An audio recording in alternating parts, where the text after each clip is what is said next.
بسم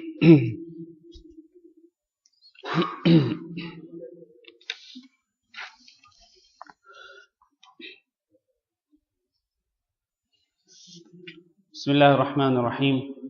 الحمد لله رب العالمين، والصلاة والسلام على أشرف الأنبياء والمرسلين وعلى آله وأصحابه أجمعين ومن تبعهم بإحسان إلى يوم الدين، أما بعد. محترم بھائیوں اور دوستوں اور لائق احترام ماؤں اور بہنوں، جیسا کہ آپ کو معلوم ہے کہ ہم یہاں پر مغرب کی نماز کے بعد حدیث کی کلاس لے رہے تھے، اور حدیث کی کتاب جو ہم نے شروع کی وہ الحمدللہ ہم نے ختم بھی کی، عمدۃ الاحکام کے نام سے. اس کے بعد ہم نے یہ فیصلہ کیا کہ ایک نئی کتاب شروع کریں گے جس کا نام ہے منتقل اخبار. انشاءاللہ اس کتاب کو جب شروع کریں گے تو اس کا مکمل تعارف اسی وقت ذکر کیا جائے گا. فی الحال یہ کہنا کافی ہے کہ یہ کتاب بھی احکام و مسائل کے متعلق ہے، اور اس میں حدیث کی 7 مستند کتابوں میں سے احادیث جمع کی گئی ہیں. حدیث کی 7 مستند کتابوں میں سے، جن میں صحاح ستہ بھی شامل ہیں، ان میں سے مسائل و احکام کے متعلق احادیث جمع کی گئی ہیں. تو اس کتاب کے بارے میں فی الحال آپ کو یہ بھی بتلا دوں کہ ہمارے کچھ دوست اس کتاب کو پاکستان سے منگوانے کی کوشش کر رہے ہیں. تو امید ہے انشاءاللہ آئندہ ہفتہ 10 دنوں میں یا 15 دنوں میں انشاءاللہ یہ کتاب ہم تک پہنچ جائے گی. لیکن اس کے لیے ضروری یہ ہے کہ آپ حضرات میں سے جو لوگ یہ کتاب شروع سے لے کر آخر تک پڑھنا چاہتے ہوں، اور وہ اس بات کا عہد کریں کہ وہ یہ کتاب اپنے ساتھ لایا کریں گے. ایسا نہیں ہوگا جیسے پہلے ہوا کہ ضیاء الکلام کے نام سے بہت سارے لوگوں نے کتاب ہم سے وصول کر لی، لے لی، لیکن بہت مرتبہ دیکھا گیا، اور میں بار بار تنبیہ بھی کرتا رہا کہ بھائی وہ کتاب اپنے ساتھ لایا کریں اور اس کتاب کو سامنے رکھا کریں، اور پھر احادیث کو سنیں اور پڑھیں اور ان کو سمجھنے کی کوشش کریں. لیکن بہت سارے لوگوں نے میری اس بات پہ کان نہیں دھرا. صحیح بات کہہ رہا ہوں. اور کتاب جو ہے وہ پتہ نہیں ان کے گھروں میں الماریوں کی زینت بن گئی. پتہ نہیں، انشاءاللہ امید ہے، حسن ظن ہے میرا کہ پڑھا ہوگا آپ نے اس کتاب کو. لیکن کتاب پڑھنے کا مزہ تب آتا ہے جب کتاب سامنے رکھ کر پڑھی جائے، اس کو استاد سے سنا جائے، سمجھا جائے، اور پھر اس کو اپنے دلوں میں اتارا جائے. تو اس لیے یہ جو نئی کتاب ہم شروع کریں گے انشاءاللہ آئندہ کچھ دنوں کے بعد، تو وہ کتاب انشاءاللہ آپ کو فراہم کی جائے گی، لیکن اس شرط پر کہ آپ وہ کتاب لے کر اسے اپنے گھر میں الماریوں کی زینت نہیں بنائیں گے، بلکہ اس کتاب کو اپنے ساتھ لائیں گے، اور تسلسل کے ساتھ ریگولر آپ وہ کتاب شروع سے ہمارے ساتھ پڑھیں گے، اور آخر تک انشاءاللہ وہ کتاب جو ہے وہ اس کو آپ پڑھ کر سمجھنے کی کوشش کریں گے. مسائل و احکام کے متعلق بہت ہی اہم کتاب ہے. تو آپ کے پاس ایک پیپر ابھی گھوم رہا ہے، آپ وہ حضرات نام لکھیں اس پیپر پر کہ جو اس عہد کے ساتھ کہ اس کتاب کو شروع سے لے کے آخر تک پڑھیں گے اور اپنے ساتھ لایا کریں گے، تو وہ اپنے نام لکھیں. انشاءاللہ ان کو یہ کتاب فراہم کی جائے گی. اسی طرح میں اپنی ماؤں بہنوں سے بھی گزارش کرتا ہوں، اگر وہ بھی یہ کتاب پڑھنا چاہیں شروع سے لے کے آخر تک، تو اور وہ کتاب اپنے ساتھ بھی لایا کریں، تو ان کے پاس بھی ابھی کسی بچے کے ذریعے یہ پیپر بھیجا جائے گا. ان سے گزارش ہے کہ وہ اپنے نام لکھ دیں، انشاءاللہ ان کو بھی یہ کتاب فراہم کی جائے گی. اب ہم آتے ہیں آج کے درس کی طرف. پچھلے جمعہ کو ہم نے ایک سلسلہ شروع کیا تھا، اور ہم نے گزارش کی تھی کہ دین اسلام کی دعوت دینا یہ بہت ہی فضیلت والا عمل ہے. دین اسلام کی دعوت دینا، لوگوں کو اللہ رب العزت کی طرف بلانا، نیکی کے کام کی تلقین کرنا اور برائی کے کام سے منع کرنا، دعوت و تبلیغ کا جو فریضہ ہے یہ بڑا اہم فریضہ ہے. اور اس دعوت و تبلیغ کے فریضے کے لیے سب سے اہم شرط اخلاص کے بعد سب سے اہم شرط یہ ہے کہ جو شخص یہ دعوت و تبلیغ کا کام کرے اس کے پاس علم ہو. علم کے بغیر یہ کام نہیں ہو سکتا ہے۔ اگر کوئی شخص علم کے بغیر دعوت و تبلیغ کا کام کرے گا، جیسے کہ بہت سارے لوگ آج کل کر رہے ہیں میدان میں، تو وہ ٹامک ٹوئیاں مارتا ہے۔ وہ شخص جہالت کی تاریک گھاٹیوں میں وہ بہتا ہے اور لوگوں کو بہکانے کی کوشش کرتا ہے۔ وہ خود بھی گمراہ ہوتا ہے، لوگوں کو بھی گمراہ کرتا ہے۔ تو اس لیے اس کام کے لیے، دعوت و تبلیغ کے لیے سب سے اہم شرط اخلاص کے بعد علم کا حصول ہے۔ پھر ہم نے پچھلے درس میں دینی علم کے حصول کی اہمیت کو بیان کیا تھا قرآن و حدیث کی روشنی میں۔ اللہ رب العزت نے اس کی اہمیت کے بارے میں کیا ذکر کیا، رسول اکرم صلی اللہ علیہ وسلم نے اس کی اہمیت کے بارے میں کیا ذکر فرمایا، یہ ساری چیزیں ہم نے پچھلے درس میں بیان کی تھی۔ آخر میں ہم نے یہ بات کی تھی کہ یہ جو دینی علم ہے یہ صرف دو چیزوں کا نام ہے، اور وہ دو چیزیں ہیں کتاب اللہ اور سنت رسول۔ اللہ رب العزت کی کتاب یعنی قرآن مجید، اور رسول اکرم صلی اللہ علیہ وسلم کی احادیث مبارکہ یا آپ صلی اللہ علیہ وسلم کی سنت مبارکہ۔ سوال یہ ہے، یہ سوال ہم نے پچھلے درس میں بھی اٹھایا تھا کہ آخر کیا وجہ ہے کہ صرف کتاب اللہ اور سنت رسول ہی دین کا علم ہے؟ صرف کتاب اللہ اور سنت رسول ہی دین کا علم ہے اور کوئی اور چیز دین کا علم نہیں کہلا سکتی، اس کی کیا وجہ ہے؟ ہم نے کہا تھا اس کی 10 وجوہات ہیں۔ آئیے آج کے درس میں انہی 10 وجوہات کا اختصار کے ساتھ ذکر کرتے ہیں کہ آخر کیوں کتاب اللہ اور سنت رسول پر ہی ہم زور کیوں دیتے ہیں، ان دو چیزوں سے باہر ہم کیوں نہیں نکلتے ہیں، کیوں ہم یہ کہتے ہیں کہ اگر آپ نے دعوت کا کام کرنا ہے تو ایک ہاتھ میں کتاب اللہ کو تھامیں اور دوسرے ہاتھ میں رسول اللہ صلی اللہ علیہ وسلم کی احادیث مبارکہ کو تھامیں؟ یہ چیز کیوں ضروری ہے؟ اس کی 10 وجوہات ہیں۔ پہلی وجہ، اللہ رب العزت نے قرآن مجید میں جس بات کا حکم دیا ہے وہ یہ ہے کہ آپ اللہ کی وحی کی اتباع کریں۔ کس چیز کی اتباع کریں؟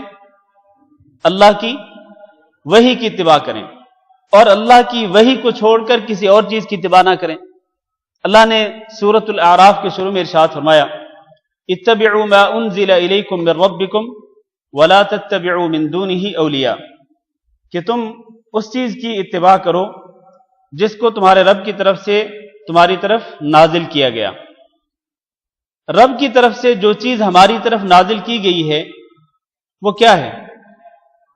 آپ بتلائیے، رب کی طرف سے جو چیز نازل کی گئی ہے وہ کیا ہے؟ قرآن مجید ہے، اور ابھی ہم ذکر کریں گے کہ قرآن مجید کے ساتھ ساتھ نبی صلی اللہ علیہ وسلم کی احادیث مبارکہ بھی ہے۔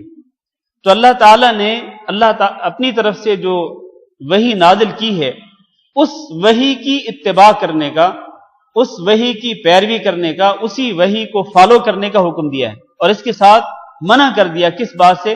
وَلَا تَتَّبِعُوا مِن دُونِهِ أَوْلِيَاءَ، اس اللہ کی وحی کو چھوڑ کر کسی اور کی اتباع نہ کرو۔ گویا کہ صرف اور صرف وحی کی اتباع کا ہی اللہ نے حکم دیا۔ اور ایک اور آیت میں اللہ تعالیٰ نے ارشاد فرمایا، فَاسْتَمْسِكْ بِالَّذِي أُوحِيَ إِلَيْكَ إِنَّكَ عَلَى صِرَاطٍ مُسْتَقِيمٍ۔ میری بات کو توجہ سے سنتے رہیں۔ فَاسْتَمْسِكْ بِالَّذِي أُوحِيَ إِلَيْكَ، کہ آپ اس چیز کو مضبوطی سے تھام لیں جو آپ کی طرف وحی کی جا رہی ہے۔ إِنَّكَ عَلَى صِرَاطٍ مُسْتَقِيمٍ، اگر آپ اللہ تعالیٰ کی طرف سے نازل کی ہوئی وحی کو مضبوطی سے تھامے رکھیں گے تو آپ صراط مستقیم پر گامزن رہیں گے، صراط مستقیم پر چلتے رہیں گے۔ اس کا مطلب یہ ہے کہ اگر کوئی شخص صراط مستقیم پر چلنا چاہتا ہے، وہ صراط مستقیم جو سیدھا راستہ ہے اور جو جنت تک پہنچاتا ہے، اللہ رب العزت کی رضامندی اور اس کی خوشنودی تک پہنچاتا ہے، وہ صراط مستقیم کیا ہے؟ وہ صرف اور صرف وحی کی اتباع کرنے کا نام ہے۔ وحی، استمسک بالذی اوحی الیک، نبی صلی اللہ علیہ وسلم کو حکم دیا جا رہا ہے کہ آپ اس چیز کو مضبوطی سے تھام لیں جو آپ کی طرف وحی کی جا رہی ہے۔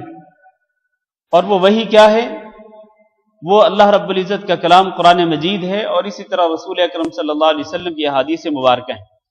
آپ صلی اللہ علیہ وسلم کی احادیث مبارکہ جو ہیں یہ وحی میں کیوں شامل ہیں؟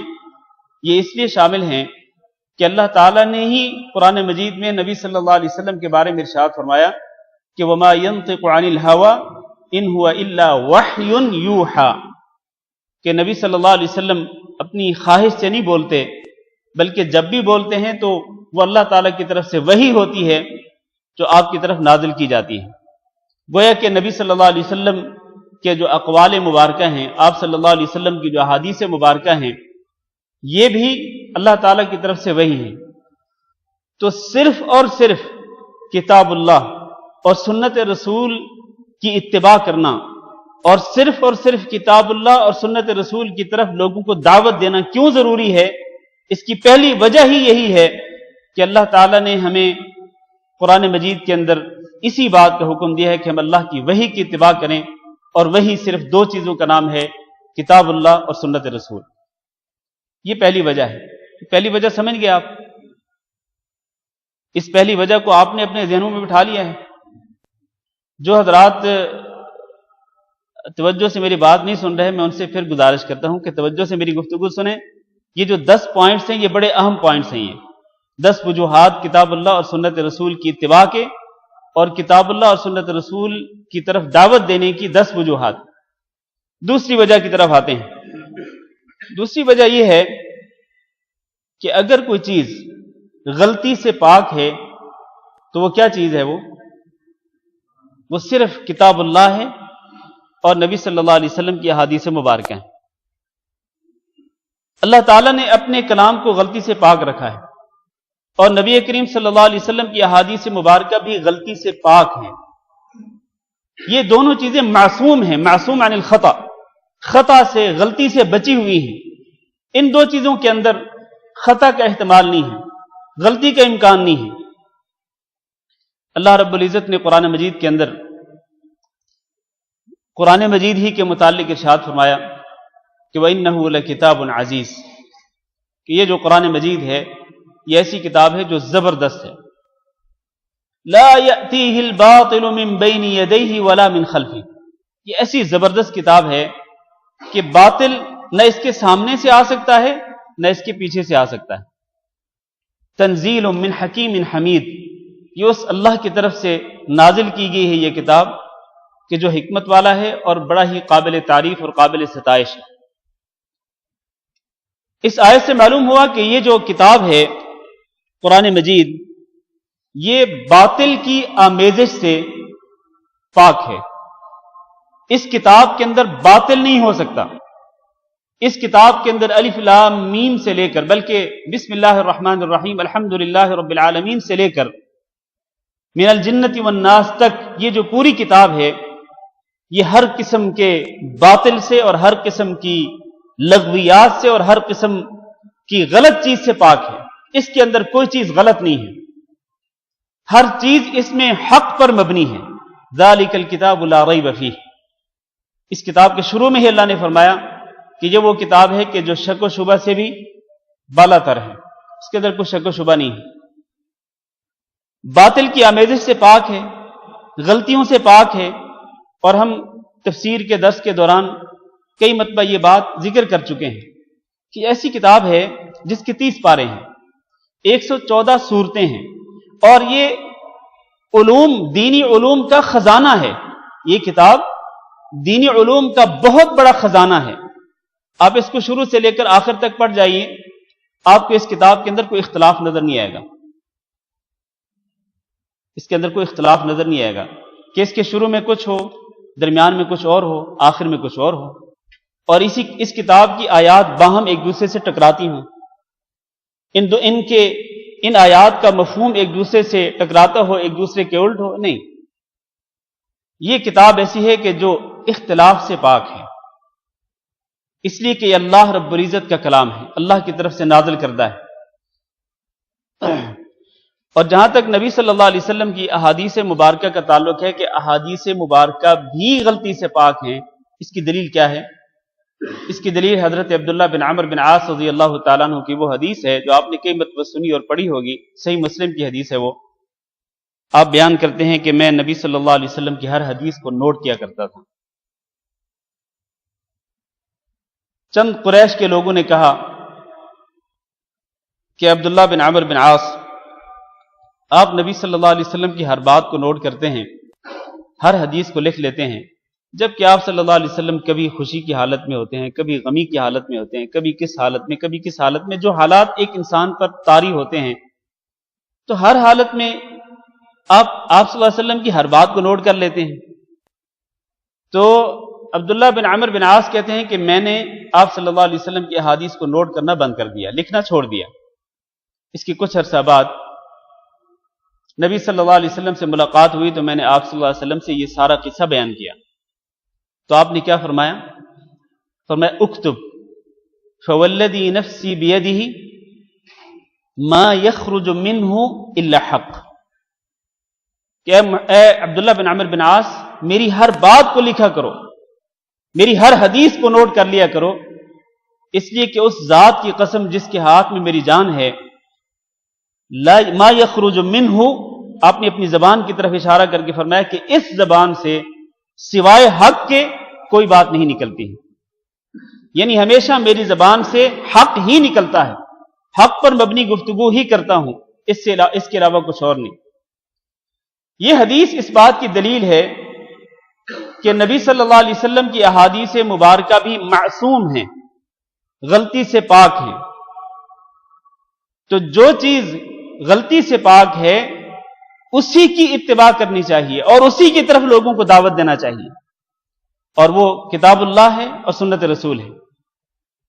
میرا اور آپ کا جو کلام ہے، میری اور آپ کی جو گفتگو ہے، یا میری اور آپ کی کوئی اگر تصنیف ہے، کوئی کتاب ہے، اس کے اندر غلطیاں ہو سکتی ہیں۔ میں ایک انسان ہوں، غلطیوں کا پتلا ہوں، آپ ایک انسان ہیں، آپ بھی خطاؤں کے پتلے ہیں۔ آپ بہت بڑے عالم کیوں نہ ہوں، آپ بہت بڑے محقق کیوں نہ ہوں، بہت بڑے تحقیق کرنے والے کیوں نہ ہوں، آخر کار آپ انسان ہیں، آپ سے غلطی ضرور ہوگی۔ آپ کسی انسان کی کتاب کو پڑھ لیں، کسی عام انسان کی کتاب کو پڑھ لیں، آپ کو اس کتاب کے اندر کئی غلطیاں نظر آئیں گی۔ کیوں؟ اس لیے کہ وہ ایک انسان کی کتاب ہے، وہ اس کی لکھی ہوئی کتاب ہے، جبکہ یہ کتاب کس کی کتاب ہے؟ یہ اللہ کی کتاب ہے، اس کے اندر کوئی غلطی نہیں ہے۔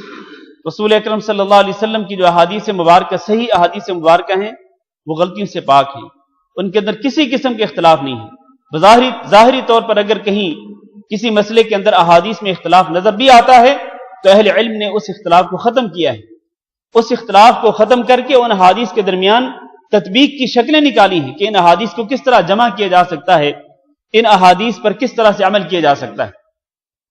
تو وہ کسی کی کم فہمی تو ہو سکتی ہے جو یہ دعویٰ کرے کہ احادیث کے اندر بھی غلطیاں ہیں، یہ کسی کی کم فہمی کی دلیل ہو سکتی ہے، ورنہ صحیح بات یہ ہے کہ نبی صلی اللہ علیہ وسلم کی جو صحیح احادیث مبارکہ ہیں وہ غلطیوں سے پاک ہیں۔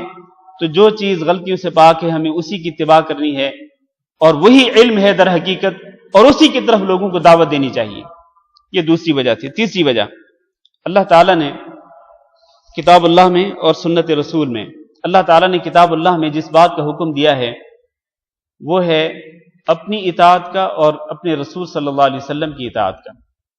قرآن مجید کے اندر بہت ساری آیات آپ کو ملیں گی، وَأَطِيعُوا اللَّهَ وَأَطِيعُوا الرَّسُولَ، اطاعت کرو اللہ کی اور کس کی؟ اور اللہ کے رسول صلی اللہ علیہ وسلم کی اطاعت کرو، فرمانبرداری کرو۔ اس طرح کی بے شمار آیات، بلکہ اللہ تعالیٰ نے یہ بھی ارشاد فرمایا کہ یا ایھا الذین آمنوا اطیعوا اللہ واطیعوا الرسول ولا تبطلوا اعمالکم، اے ایمان والو، سورۃ محمد کے آخر میں یہ آیت موجود ہے کہ اے ایمان والو تم اللہ کی اطاعت کرو اور رسول صلی اللہ علیہ وسلم کی اطاعت کرو اور اپنے اعمال کو باطل نہ کرو۔ مطلب یہ ہے کہ جو عمل تمہارا اللہ اور اللہ کے رسول کی اطاعت کے دائرے سے ہٹ کر ہوگا وہ باطل ہوگا، اس عمل کی کوئی حیثیت نہیں ہوگی۔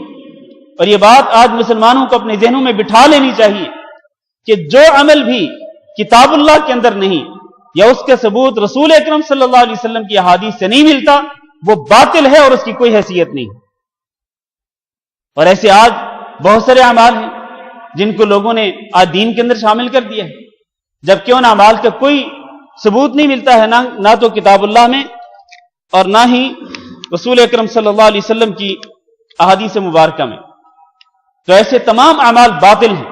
اس آیت کی روح سے یا ایھا الذین آمنوا اطیعوا اللہ واطیعوا الرسول ولا تبطلوا اعمالکم، اللہ کی اطاعت کرو اور رسول صلی اللہ علیہ وسلم کی اطاعت کرو، اور جو عمل تمہارا اللہ کے رسول، اللہ کی اطاعت کے دائرے سے ہٹ کر یا اللہ کے رسول کی اطاعت کے دائرے سے ہٹ کر ہوگا وہ تمہارا عمل باطل قرار پائے گا اللہ رب العزت کے نزدیک۔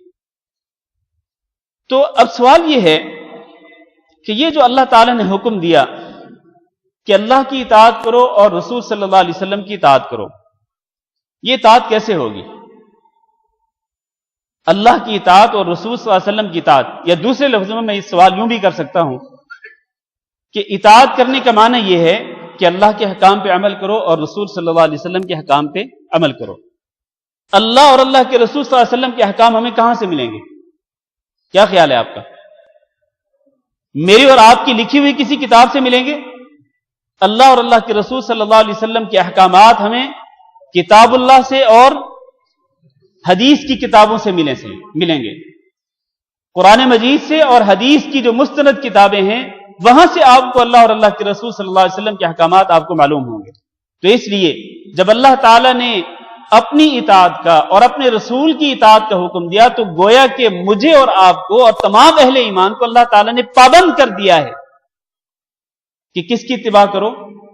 کتاب اللہ کی اور سنت رسول صلی اللہ علیہ وسلم کی۔ اور اگر آپ دائی اور مبلغ ہیں تو آپ اس بات کے پابند ہیں کہ لوگوں کو صرف اور صرف کتاب اللہ کی طرف بلائیں اور رسول اکرم صلی اللہ علیہ وسلم کی احادیث کی طرف بلائیں۔ چوتھی وجہ یہ یاد کرتے جائیں، اور اگر کسی کا ذاکرہ، کسی کی یادداشت کمزور ہو تو وہ لکھتا جائے۔ آخر میں اس درس کے آخر میں یہ 10 وجوہات آپ سے پوچھنی ہے میں نے کہ صرف اور صرف کتاب اللہ کی اتباع کیوں ضروری ہے، اور صرف کتاب اللہ اور سنت رسول صلی اللہ علیہ وسلم کی طرف لوگوں کو دعوت دینا کیوں ضروری ہے۔ ہاں جی،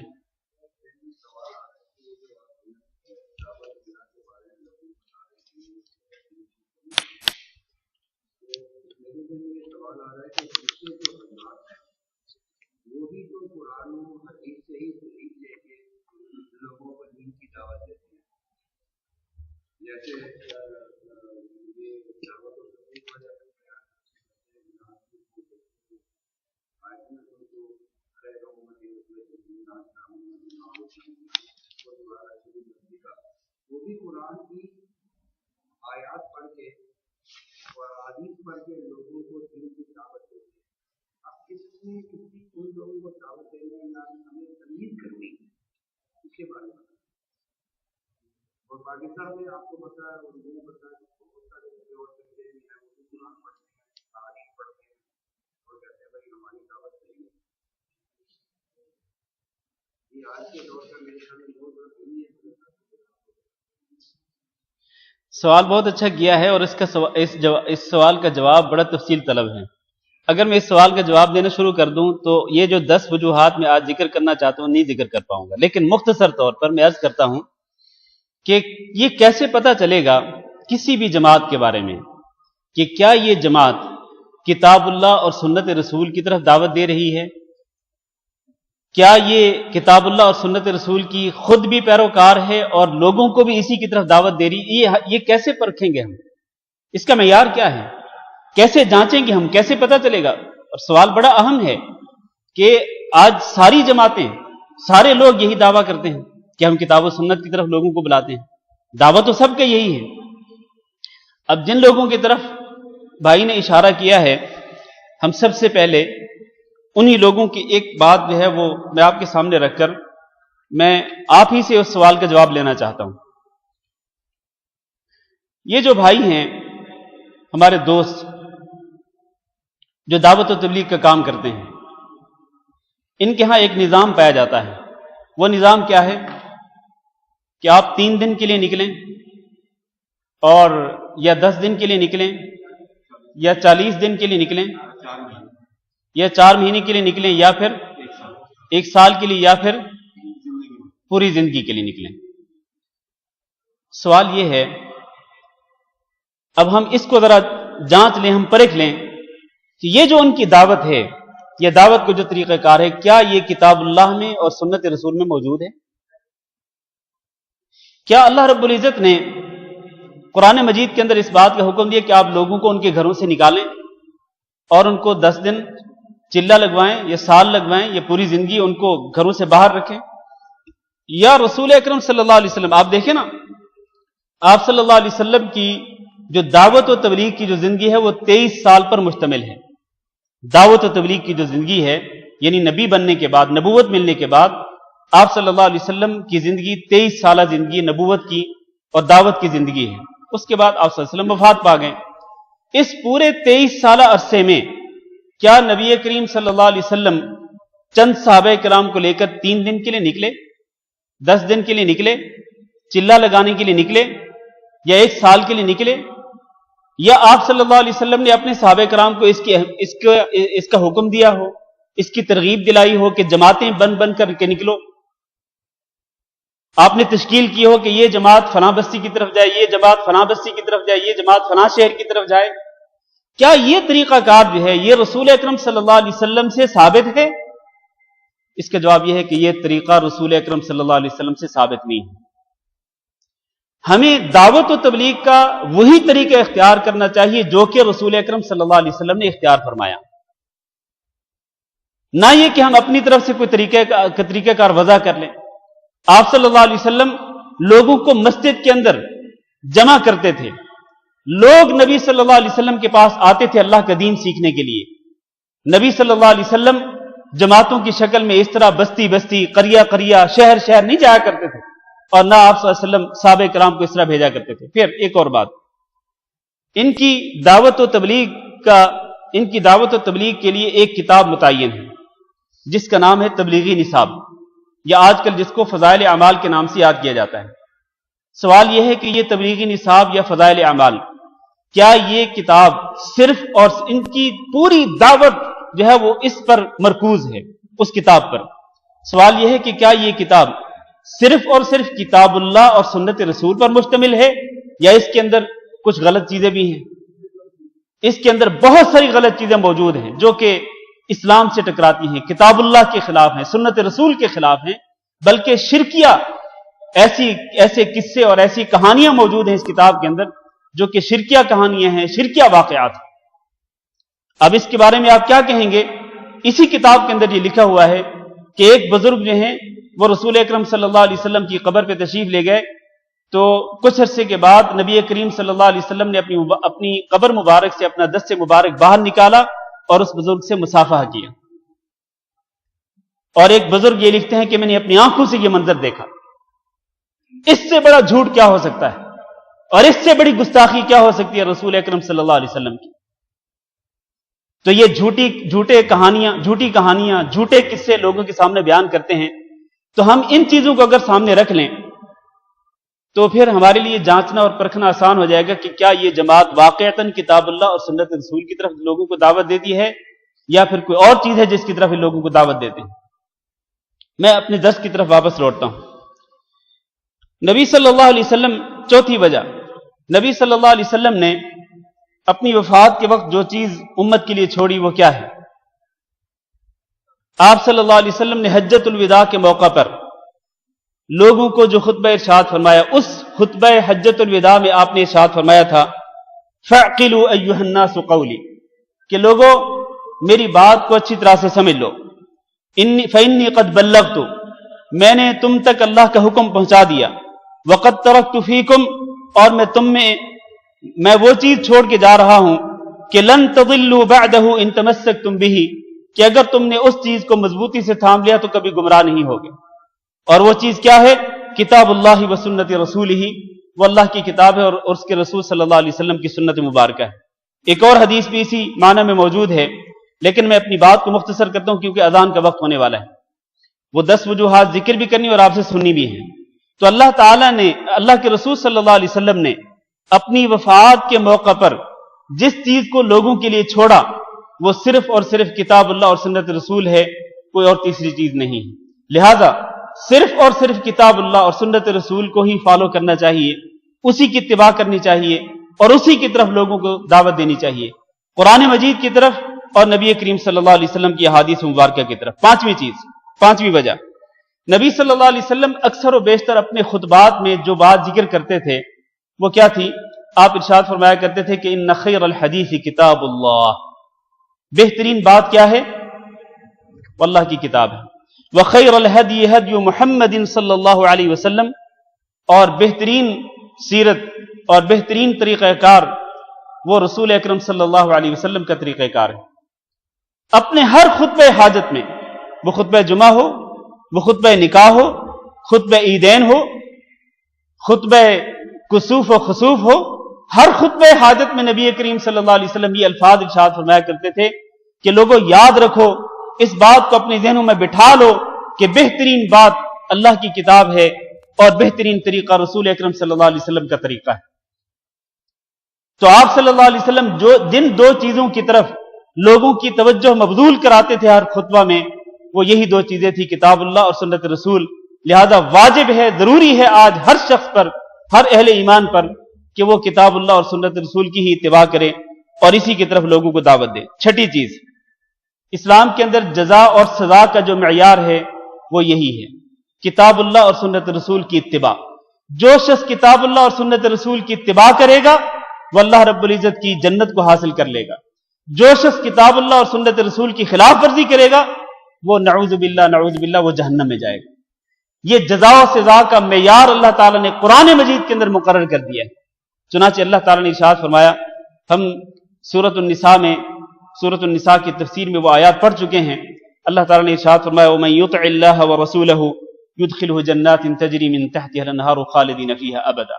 جو شخص اللہ تعالیٰ کی اطاعت کرے گا، اللہ کے رسول کی اطاعت کرے گا، یعنی جو شخص کتاب اللہ کی اطاعت کرے گا اور سنت رسول کی اطاعت کرے گا، اللہ تعالیٰ اس کو جنت میں داخل کر دے گا جس میں وہ ہمیشہ ہمیشہ رہے گا۔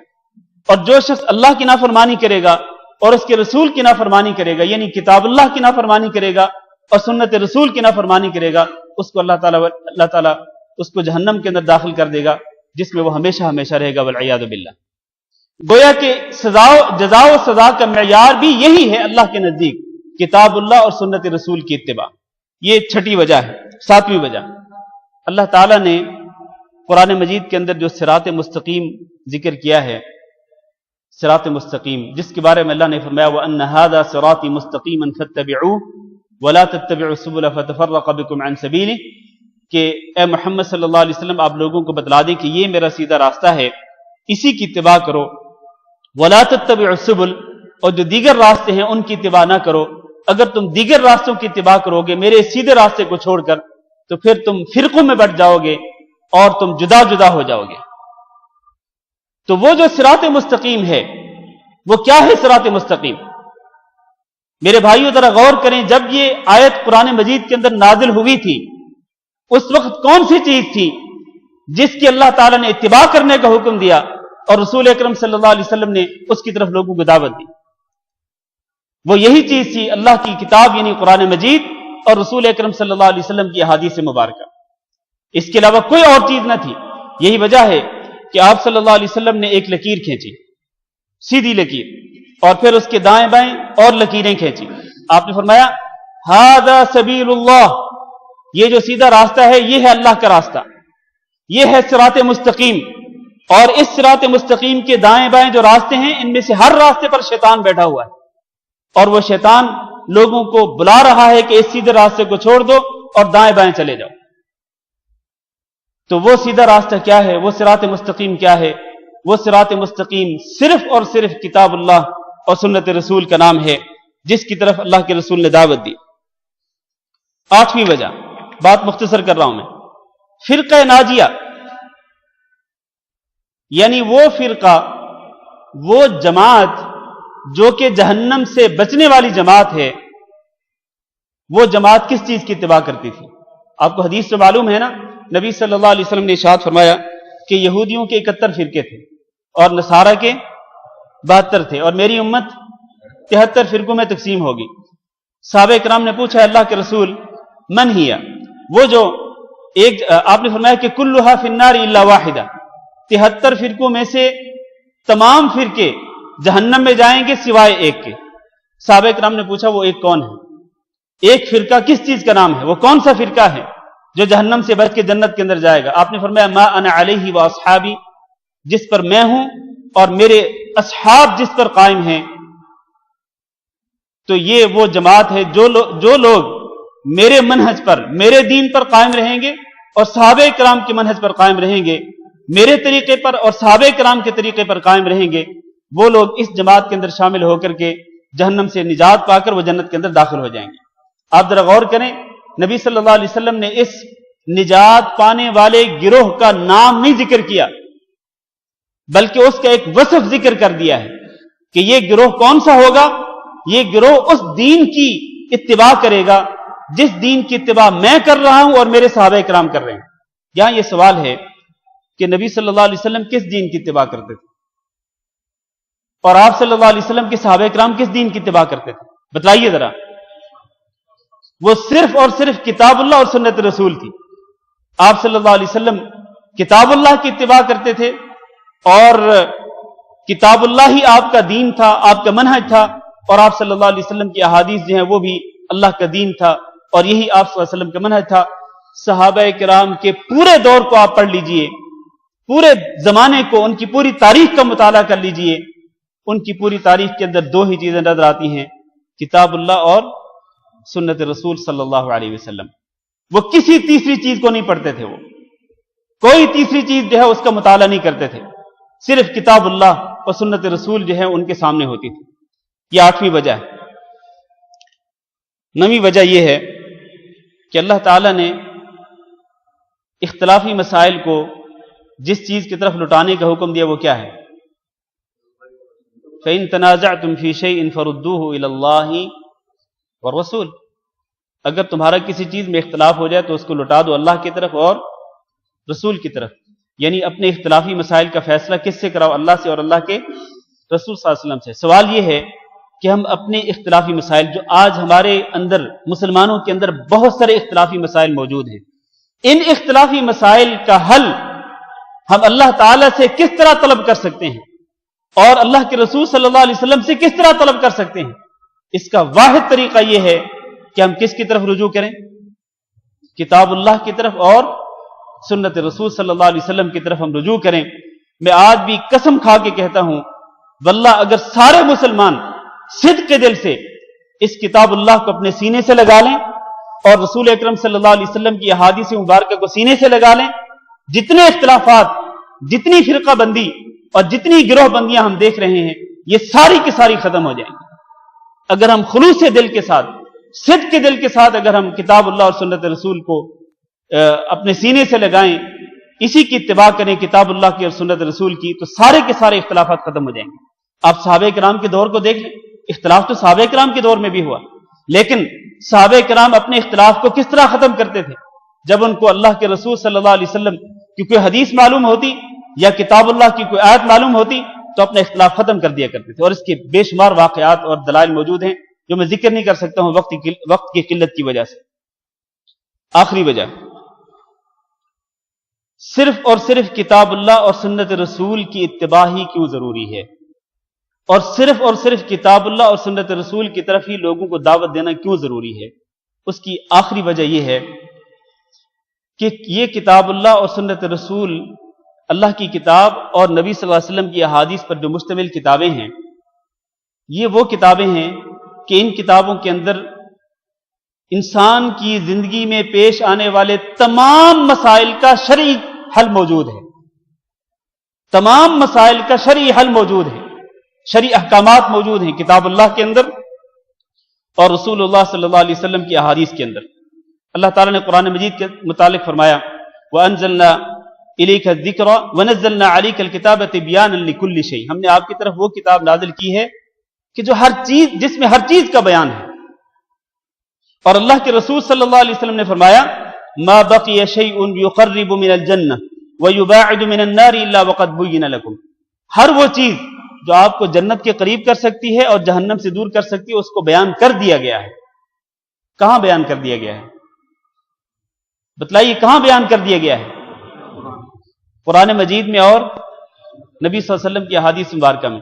کوئی تیسری چیز بھی ہے جس کے اندر مجھے اور آپ کو پیش آنے والے مسائل کا بیان کر دیا گیا ہو؟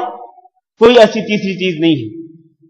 مجھے اور تمام انسانوں کو پیش آنے والے تمام مسائل کے متعلق جو شرعی احکام ہیں ان کو بیان کر دیا گیا ہے قرآن مجید کے اندر اور رسول اللہ صلی اللہ علیہ وسلم کی احادیث کے اندر۔ لہذا وہ دو چیزیں جن کے اندر تمام مسائل کا حل موجود ہے، تمام مسائل کے متعلق شرعی احکام موجود ہیں، انہی دو چیزوں کی ہی اتباع کرنی چاہیے اور انہی دو چیزوں کو اپنا منہج بنانا چاہیے